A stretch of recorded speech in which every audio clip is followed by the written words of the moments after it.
Yo, what is going on, guys? It is Bossy here, and welcome to another episode of Factions Basics on the Pika-Network. This episode, we're going to be covering base building. What is a base? Generally, a base in Factions is defined as a private area where any sort of value is stored. There are two types of bases in this game mode. To understand them, we must first understand what claims are. In Factions, teams are able to claim land. When a faction does this, that claimed area now belongs to them, which means that no other team or player can build or break blocks there. This restriction can, however, be bypassed, but we will discuss that topic in a different section of the series. If an area is claimed by a faction, it will appear on the faction map, which can be accessed with /fmap. Anyway, now that we know what a claim is, we can understand the two different types of bases which can exist in this game mode. These are the claimed bases and the unclaimed bases. Unclaimed bases are just areas scattered around the world where players have made their hideout without claiming the land. These bases are generally hidden in the sky or underground and are usually private vaults for individual players to stash their valuable loot rather than whole teams. Unclaimed bases don't count towards the monetary value of faction on the faction top, but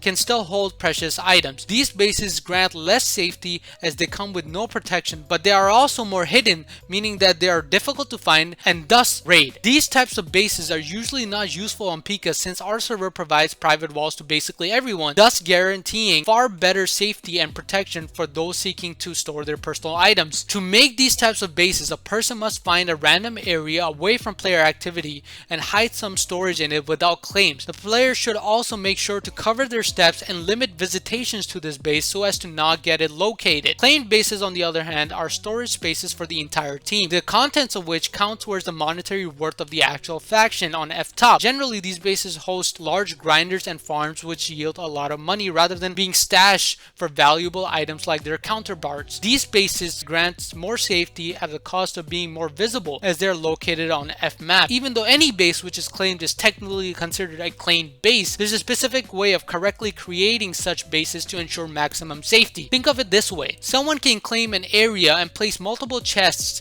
inside of it. Even though this is still considered a claimed base, it isn't very secure. Now think about covering those chests with cobblestone blocks. Now you have added some layer of protection for the value in your base. Now think about adding another layer of cobblestone blocks, then another, then another. You are repeatedly adding layers of protection, thus making it more and more safe. Similarly, there's a correct way of making claimed bases.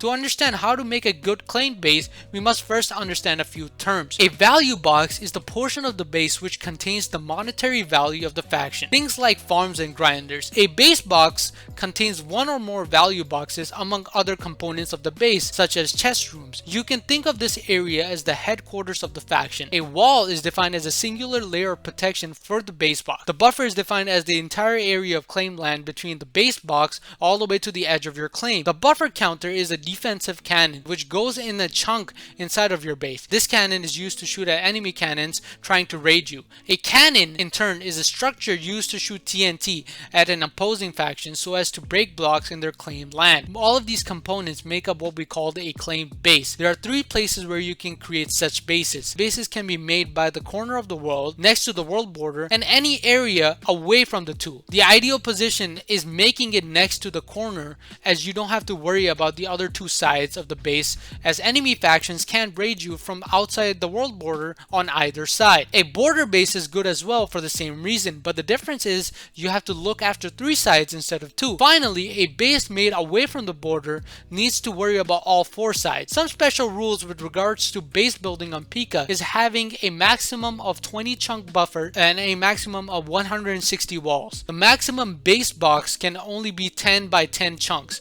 Only one buffer counter should be per side. Buffer counters can also have walls, so you can only have 5 chunks of walls or 40 walls in total. You can only have 3 value boxes. Do not make any normal claims in a 30 chunk radius around your base. No mob value farms can be placed below Y190. These are the general rules. For a more extensive read, please look at the Pika-Network OP Factions rules. I realize this is a lot to keep in your head when making a base, so usually people use layouts which are pre-made blueprints for bases. The blueprints help you make the base without any concern of breaking the rules. This is what we will be using, and this is also what is used by competitive factions. Yo, what's going on, guys? It's Bossy here, and welcome to the base tutorial. We are here with RIP Chubby Bryant, the legend in the community. What is going on, man? Where are you at? Chubby. I'm here, bro. I'm right behind you. Oh, right here. Sorry. You sort of get lost because you're like, you're short. Yeah. But Yeah, how are you doing, man? I'm doing good, bro. How you doing? I'm doing good too, man. So this is the host we were talking about. He was a bit rude to me last episode, but it's all good. We made up. We made up. Yeah. So let's get started with this base, right? This is gonna be Yeah. the orbit section of the video. So if you guys have orbit, this is where you guys are gonna find out how to set up a base. And generally, what you need is a base layout. You can do it without one, but generally, if you have orbit, it is a good idea to have a base layout, and that's what most competitive factions do utilize, right? And so everything that I'm going to be using in this episode is going to be linked in the description. Now, there's many different types of base layouts. There's not just one, standard one, and it really depends on what type of situation you are in. So, for example, right, if you're in a world that every border claim is claimed, every corner claim is claimed, then you would need a base layout that allows for all four sides of walls, right? So it really does depend on what type of situation you're in. For that reason, I'm going to be including a Discord that has plenty of base layouts, and you guys can actually go in and edit base layouts in creative, not on the actual server but on different types of servers. You can just go in and edit the base layouts if you guys want to make any changes to those. But here we're going to be using a standard old some sort of base layout. I have a Partner 2x2 15, so this is a 15 chunk base layout, 15 chunk of walls, right, Kobe? And It's all you this thing on 20 chunks. So yeah. on That's 20 just like a chunks. general scan. Right. So Yeah. so once you have orbit, all you guys gotta do is open your orbit folder. I don't know if you guys have. Okay. So this is your orbit folder. All you gotta do is once you get that base layout that you want, you just want to drag it in, and it should go in the schematic, right? And this mod that we're utilizing is Schematica, obviously, right? And this is available for free on other. You can just get the mod by itself. You don't really need orbit for this, but orbit does have it built in for ease of use, right? And what is gonna happen is once you click on this schematic right here, it's gonna go all the way to the bottom. You want to hit Control and you want to make it go all the way to the top. Remember, the highest block you can go in Minecraft, at least 1.8, is 255. So you want to do one less than that and do 254, like so. Okay. So you see, all right, now let me click out, and this is sort of the layout. This is also a very good tip that Kobe is giving out right now. Do not listen to YX on any factions, any faction advice. You don't really, yeah, like just nothing in general, right? And so remember, this is gonna be your layout. You see how everything is sort of in blue. This is sort of what the base is supposed to look like, but there's nothing there at the moment, right? This stuff is red because there's something in the way.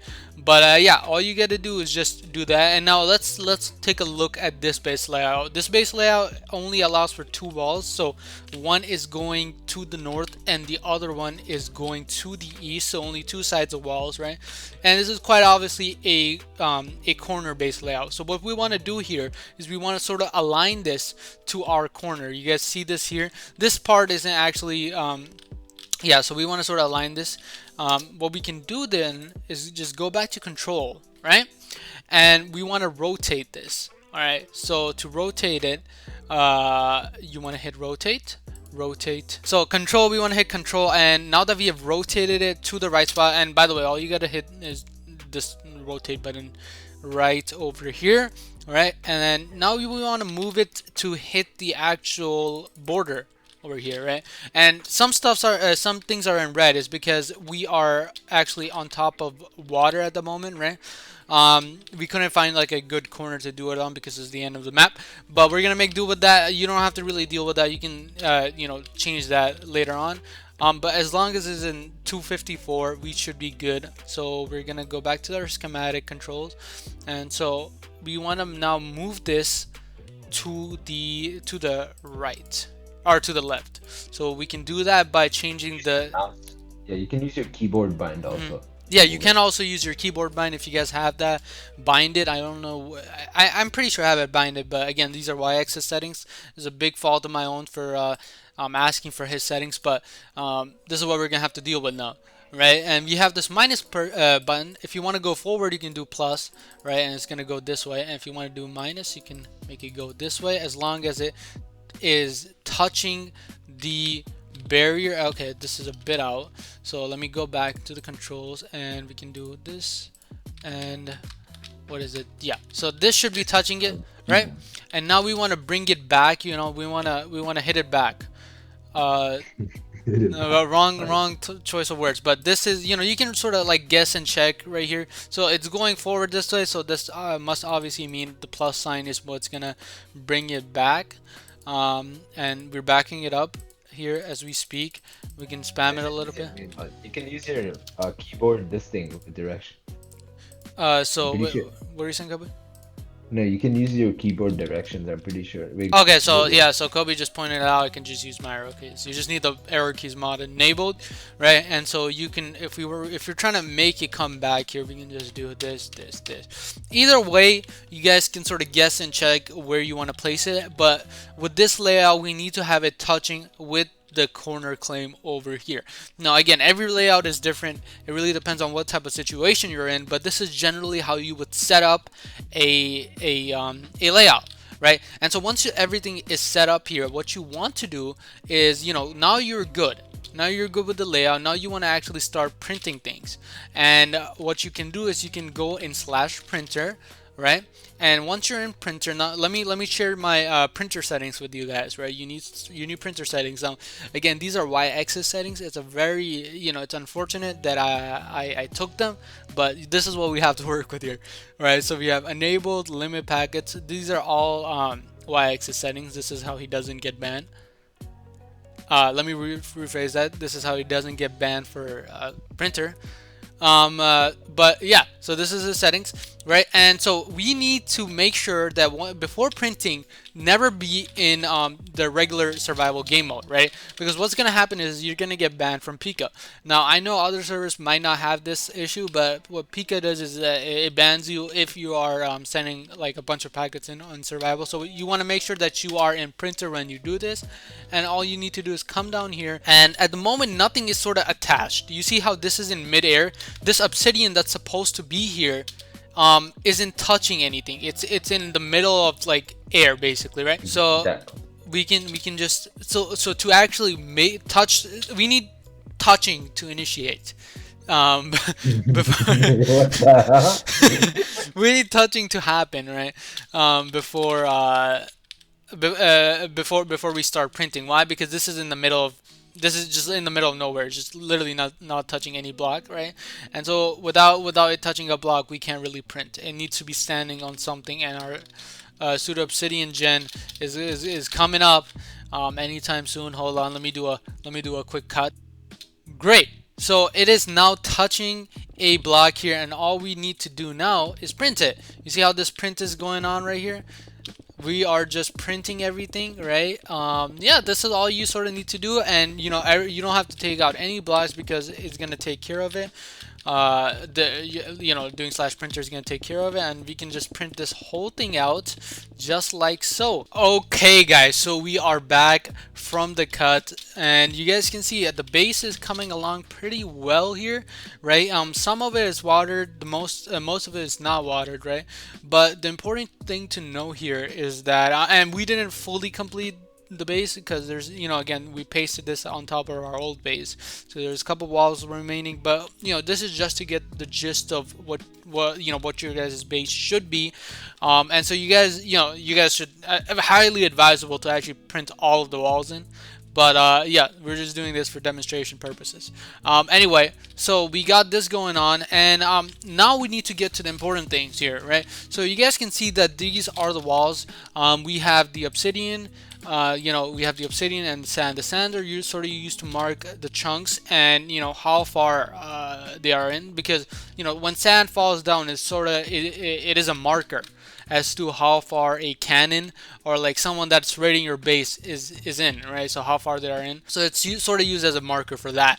And they're also protective. Now these are sort of like flat walls, right? And Kobe, you mind elaborating on this a little bit? Yeah, so basically on competitive servers, Okay, you shut up, can wait, like, shut up. Okay, so yeah. we are sort of under the base right now. Kobe, continue.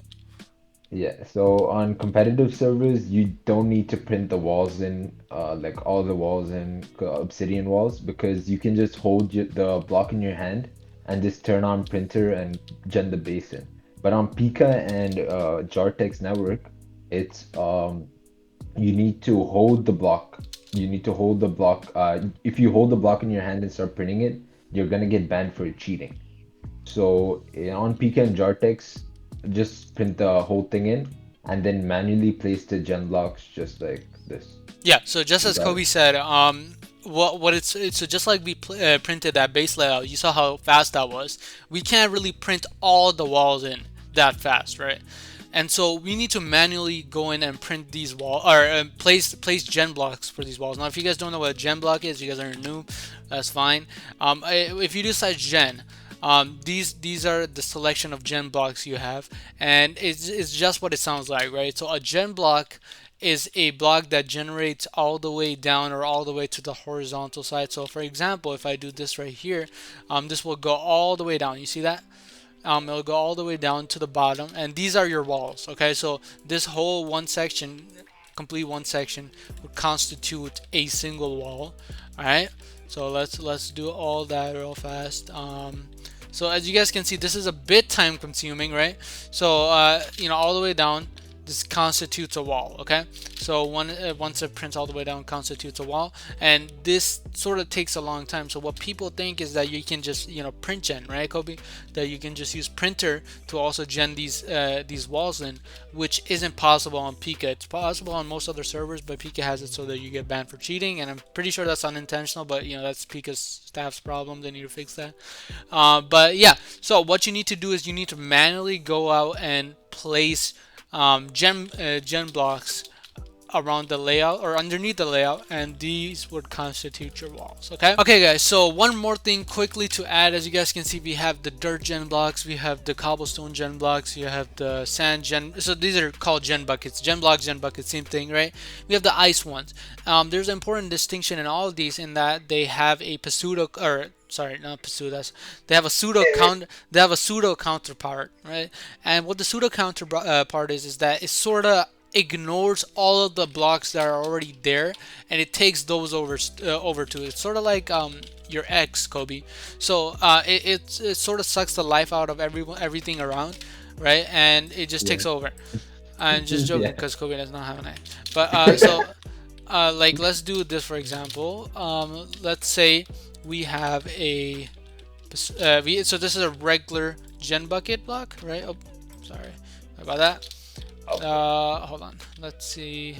Say this. Okay. So if you go up, you see how it stops at this block. Now, if you do the same thing, we try to do the same thing with pseudo. This wouldn't work, right? It will just eat the block up. So let's grab this here. This is the pseudo one. If you go up like that, and you see how it just takes over that block. So now it really depends on what you're doing here. If you have a cleared out area, you don't really need to. You don't really need to do that. It really just depends on what you're dealing with. You can do regular gen blocks or pseudo gen blocks. One more thing to note here is that our base is fully chunk busted, or like we're fully chunk busted to the ground here.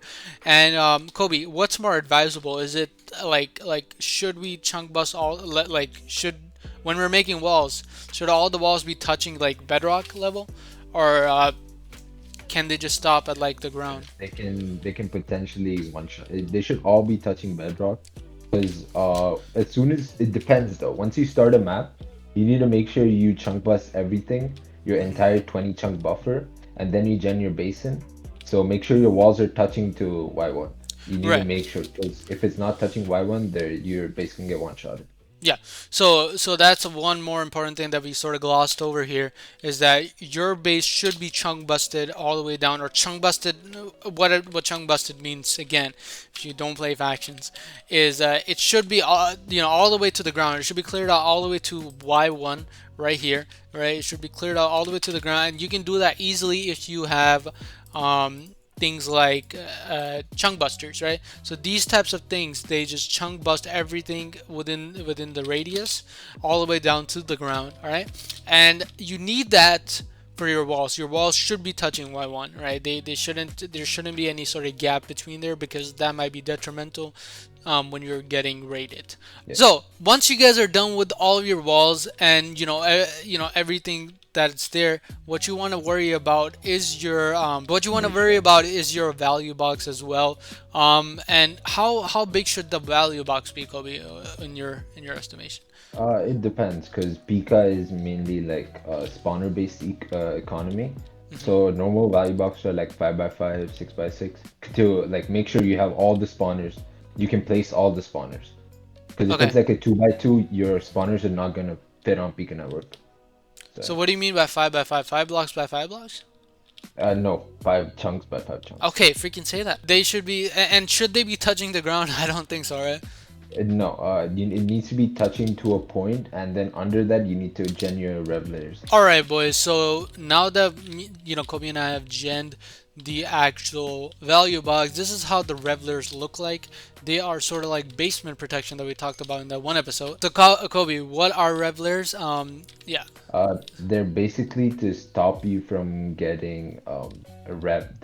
Well, what does So rev mean? TNT shooting from the bottom, from Y1, it shoots up. Right. So what Kobe's saying is that if they, what you can do on Pika, and this is going to be discussed more in the attacking episode, is that you can shoot at different speeds depending upon where you're actually shooting from, right? What Y level you're shooting from, okay? And so usually the value box is a bit higher. So what's required on servers like Pika is that when you're shooting from like let's say Y, 200 or whatever, you're gonna be needing to use like a 2 second cannon, right, or a 3 second cannon. But if you're all the way down at bedrock level, what you can do is you can shoot a super fast cannon. Why is because there's no value box under there. But what people usually do is shooting that super fast cannon is that you can go through all the walls. Hold on, let me show you guys.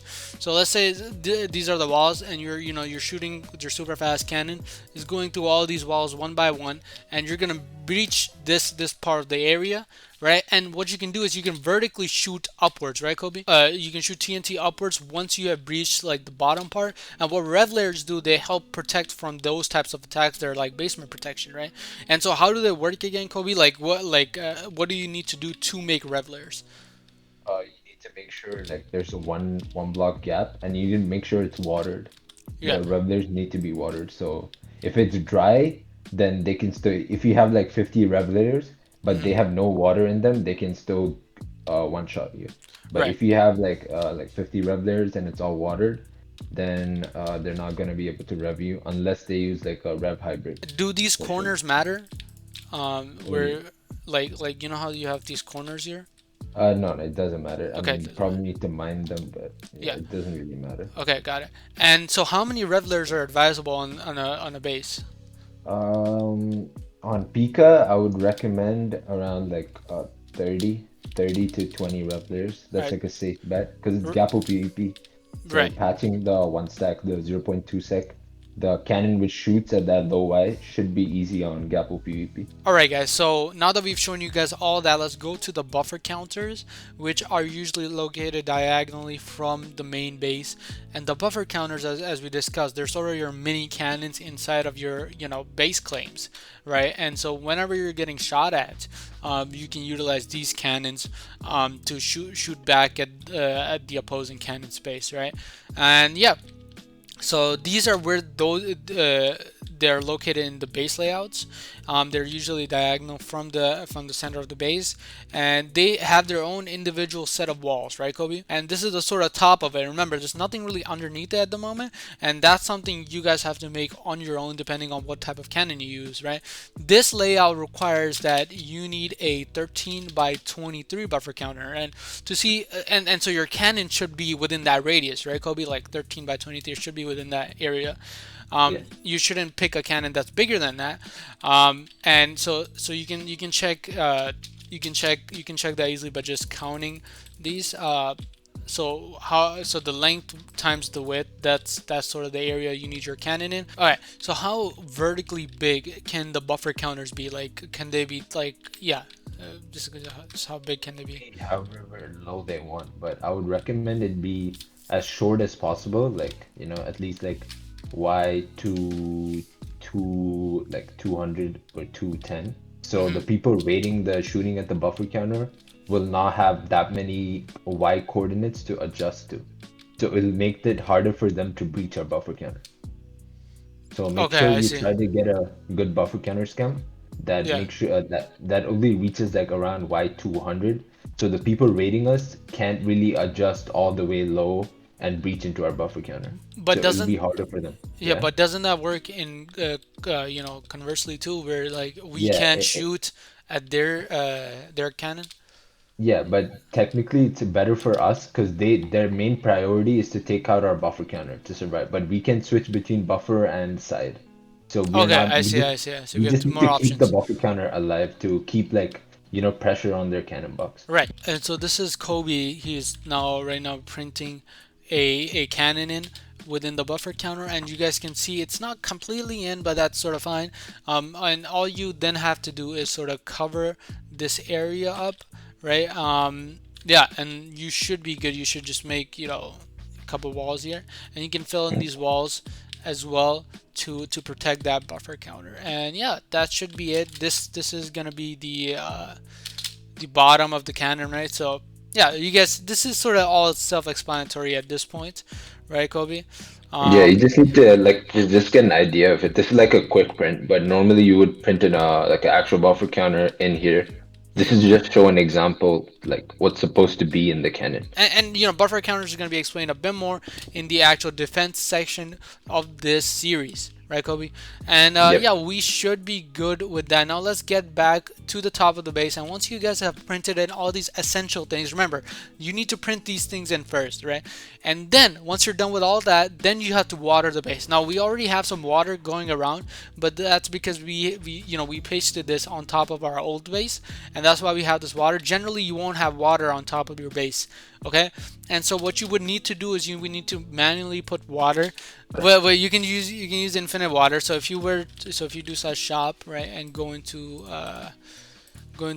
miscellaneous blocks, you can use this infinite water here, and don't make the mistake of doing the ice stuff, because I did that one time, and that was literally so much work to fix.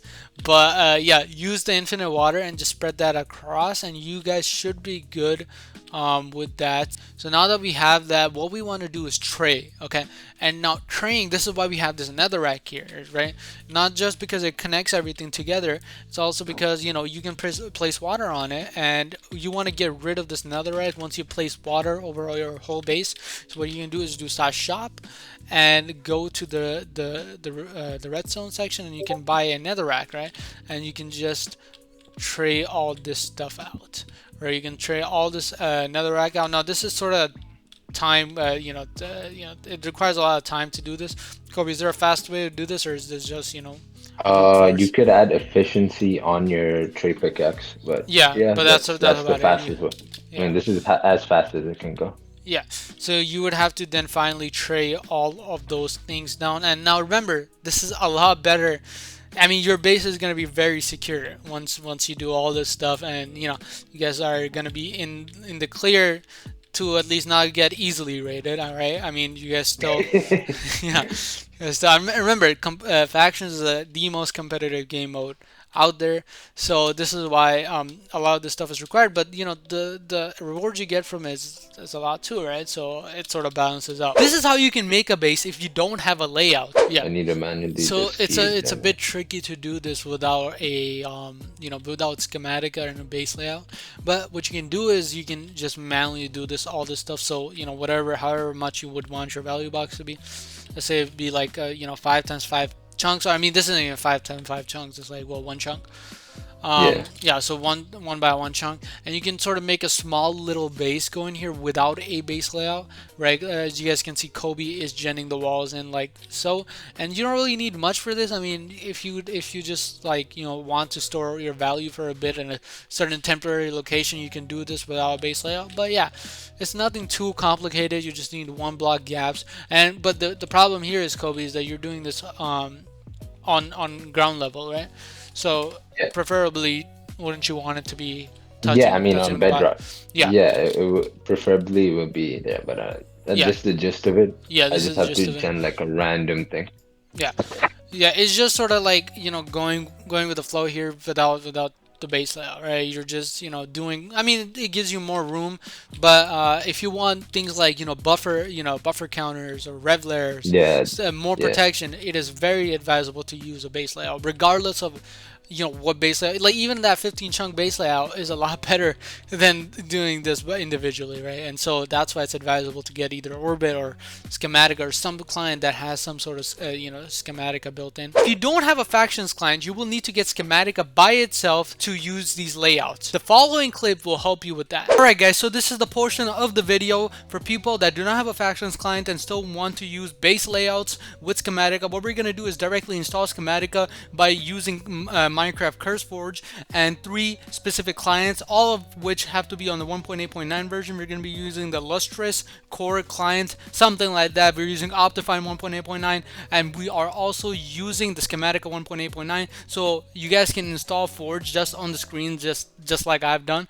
right? We don't have to do anything with Valorant, and you can also install those mods. You can do it separately or in one link with the Google Drive thing I have set up in the description. Either way is fine, but you guys gotta have one of all of the 3 mods with you. All right, and so once you're done with that, all you guys gotta do is set up your Forge profile, right?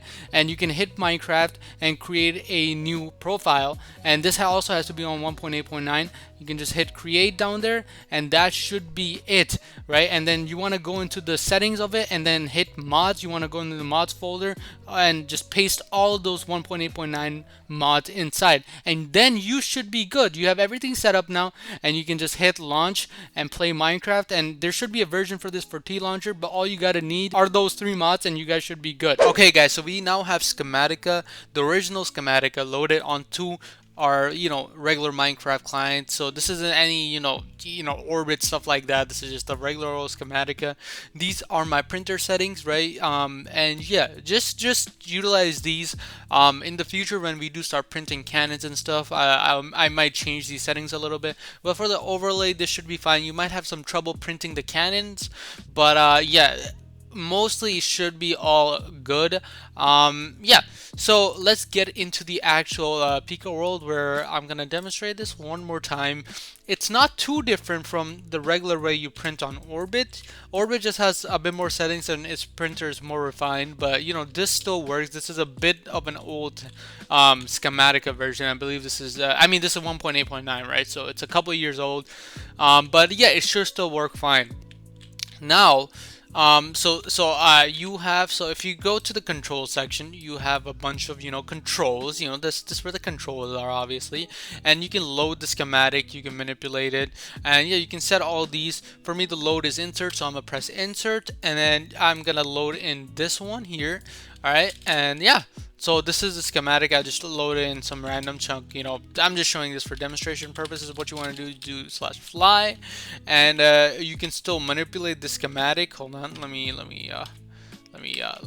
Okay, yeah. So you can still manipulate the schematic. You can move it down, which we don't want to do. You can move it a bit to this way, a bit to that way. You can do this and that. All right.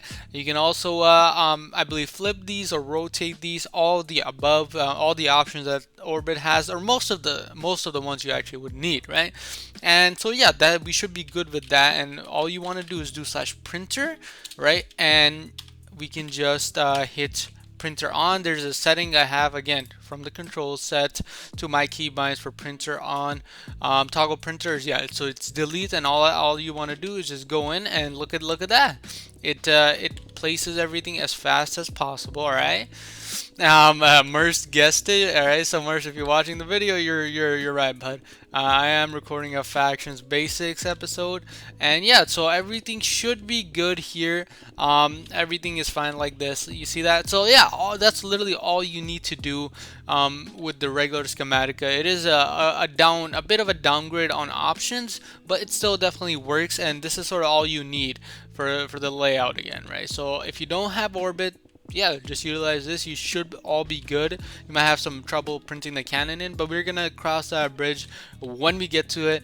But yeah, outside of this, this should be it actually. So I'll see you all in the next clip. Big shout out to Loppy and Ninja PvP as they have supplied all of you with free base layouts and buffer counters. Please use them if they fit your situation. Otherwise, you can also use the Discord link of Cannoning Paradise to find other things you guys need. Other than that, I hope you found this video informative, and I will see you all in the next one. Peace.